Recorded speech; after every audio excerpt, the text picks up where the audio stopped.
Jay. Rack it up, I gotta build up the bank to make me a safe house. Shake it up, she got her hands on her knees and she bringing the cake out. Smoke it up, I got some gas, some packs, I'm up in the greenhouse.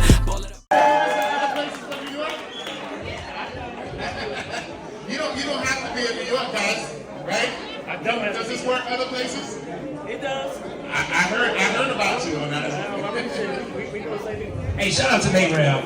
My good friend is the president of Nate Rab Nationwide. Of course, Courtney Johnson. Y'all know who they are. Y'all should really know who they are. So first, I know you got questions, and I know y'all are hungry. But I am here from Houston, and I don't have to be here. How many people in here got a 9 to 5? How many people in here, somebody is paying you in life so you can live? Who's living because someone has chosen to pay you? How many people? Yep. How many people kind of hate their ass? How many people kind of don't really like their boss? Have you ever had a boss you don't really like? Yeah? Have you ever had a job you really don't like? How many of y'all have a job right now you really don't like? Raise your hand, and that is why you are here. We are here for freedom. And some of y'all don't understand what freedom is. I got a 9 to 5. I got a dope 9 to 5. Everybody in here has probably contributed to my 401k plan 100%. And you know, I didn't say all that. But I can say this with my chest. F that job. And I can say that with my chest because they still paying me on Friday and I'm still good, but I don't really need them to pay me. Real talk. And I don't really give a real talk. And the reason why I don't give a real talk is because I have a certain level of freedom that many of us don't have. Some of y'all think we got free in 1865. Y'all not. Some of y'all think y'all free because you was never forcibly had to work, but you really do work. Indentured servitudes, things of that nature. Right? Do we know history? So, what I'm here to talk about today is the true path to freedom is financial freedom. Okay? Being able to say what you want, do what you want, travel what you want, talk crap if you want, whatever the hell you want. And we want to be able to do this, right? Because ultimately you have a contract with your job. Your job is paying you for time, okay? And they're giving you money. And that's a decent deal, but that's not a dope deal.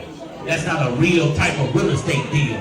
That's not a multi-family deal. That's not a development deal. That's not a single family on Section 8 deal. That's not a short-term rental deal. That's not a mid-term rental deal because that money comes to me. So when I work for my job, I tell the people real quick, I do $98 million a year in sales. That's what I do for my job. Ain't none of that mine.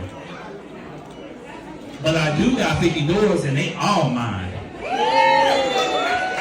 100%. And when that job come a knocking on the door and it done tell me it's time for you to roll, I'm going to say cool.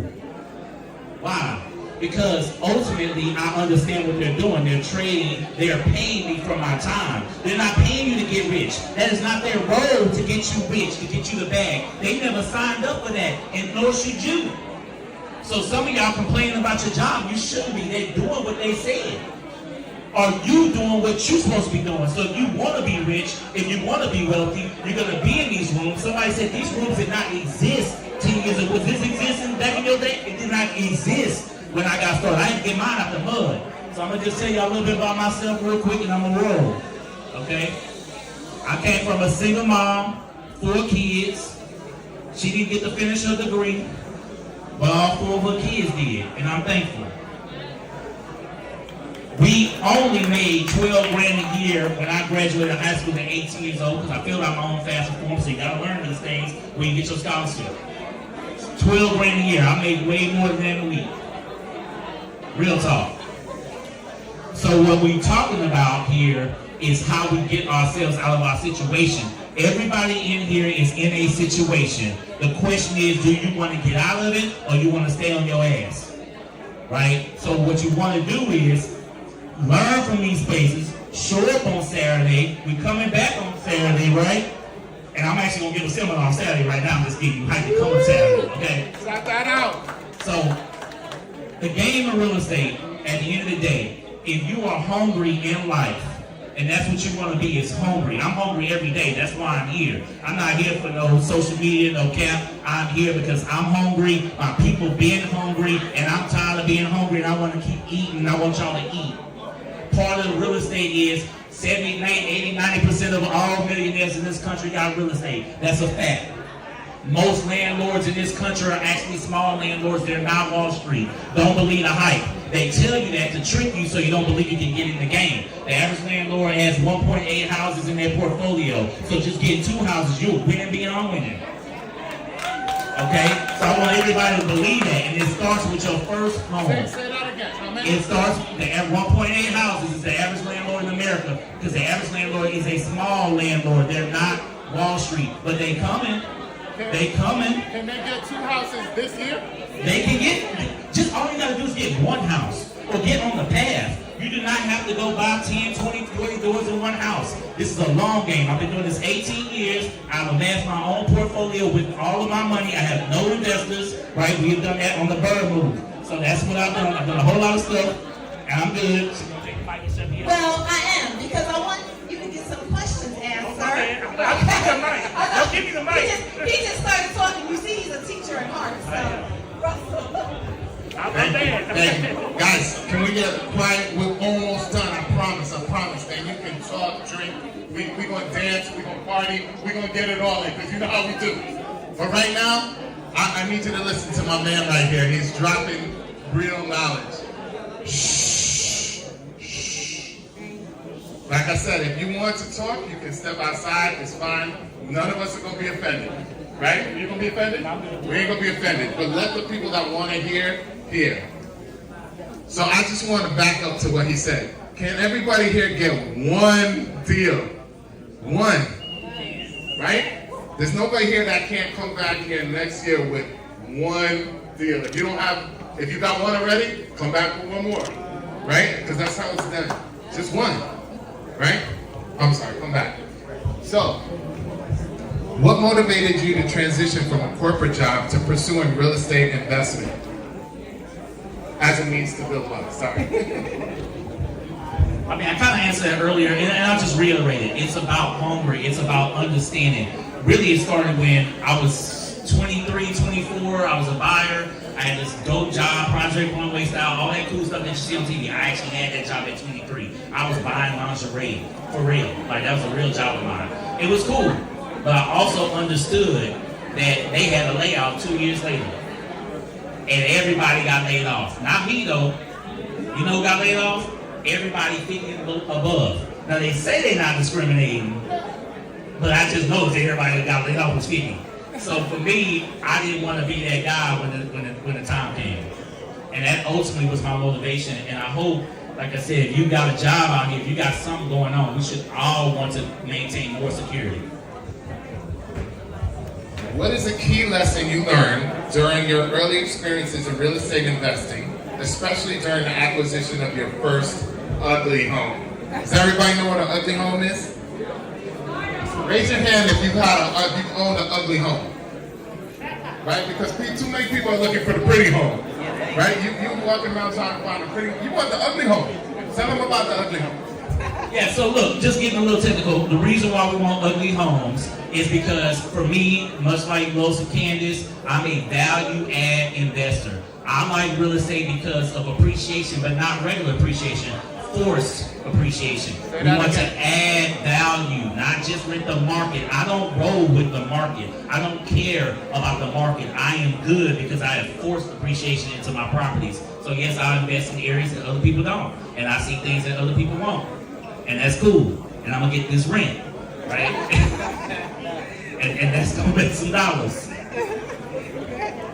Could you share 2 strategies you employ to acquire over 50 units, including commercial multifamily properties and a boutique hotel, and how these investments contribute to your vision of building generational wealth for your family? So I'm gonna put 2 things in y'all ear. My man Marcus was here earlier. He talked about the importance of underwriting. That right there was a big one for me, underwriting. People spoke on underwriting and lending. Understanding underwriting and lending is huge. So I'm gonna break underwriting down in layman's terms for y'all. 1, that's understanding the math. And if you don't know the math, go get in the class somewhere. Okay, but that's one piece. The other one is the common sense of it, right? So for me, when I bought my first multifamily, I noticed that they had an office that was actually a unit. That office, I immediately was my first way to add value. I got rid of the office and we were gonna manage off-site, and I turned that unit into an active unit. That unit is getting $1,100 at a 7.5 cap, math. I get $188,000 extra per year in valuation, math, common sense. Okay, second way I was able to add value, again, underwriting plus common sense. I noticed that they did a terrible job with the laundry facility. They had a laundry room on site, there was no washer and dryers in the unit, and they really didn't operate it, they had it kind of boarded up. I came in and actually renovated the laundry room unit first, because the whole apartment complex gets the benefit from that, not one unit at a time. So I'm able to add value to everybody, common sense, so everybody, okay, maybe this guy's doing something. That laundry room is making about $700 a month.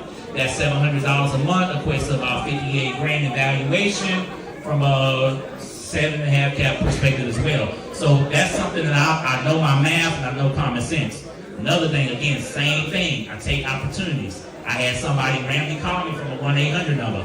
I didn't know what this number was. It said spam. And guess what? I'm kind of crazy. I listen and I answer spam calls. I'm that guy that the spammer could get. Okay, I answer all calls. Because maybe 1 out of 100 spams might be a deal. And this was a deal. And this was a deal. And that spam called me, said, hey, we think you own this building. Do you own this building? How do you know that? Because I got my trust, but how do you find me? Is what I was like. And he's like, yeah, well, we know it's you. Well, maybe I know the guy. It's my answer, right? Well, who are you? Well, we like to work with landlords and people that own buildings in the city. I own a building in the city. It's in the hood, it's still in the city. Yeah. Can we put a cell phone tower on your building? Well, sir, tell me more. Well, tell me more. Yes, we want to pay you $350 a month to put a cell phone tower up there. Well, how big is this cell phone tower? What kind of lease look like? Well, I make the lease. Cool. So I got this cell phone tower, $350 a month. It ain't no big money, and this is an 8-unit deal. But at the end of the day, the mindset is, what do? I'm looking for opportunities. $350 a month. That's another 50 grand in valuation, not just the monthly, because we're looking for valuation as well. We're forcing appreciation. So being open, I talk to everybody, I'm hunting for deals at all times. Thank you, Onaje. So, just to recap, the difference between the average person and Onaje, because we all are walking past the same deals every day, right? Were they unique deals? The only difference was he was what? Looking for the deal, right? And he had a different vision because he had some experience, and at some point he learned how to do the deal, right? So it's all about being able to identify. Like I tell people, I'm like, you don't have to buy the deal, practice, right? Can you practice? Can you walk around and find deals and practice? Does that cost you any money? Practice first. I said, don't even buy it. I don't even want you to buy a deal yet. I want you to practice. Do 4 or 5 practice deals. Then go do it. Right now you know what you're doing. You got a little bit of experience. You're a little bit more confident. All right? So last thing I'm going to do, is that our last one?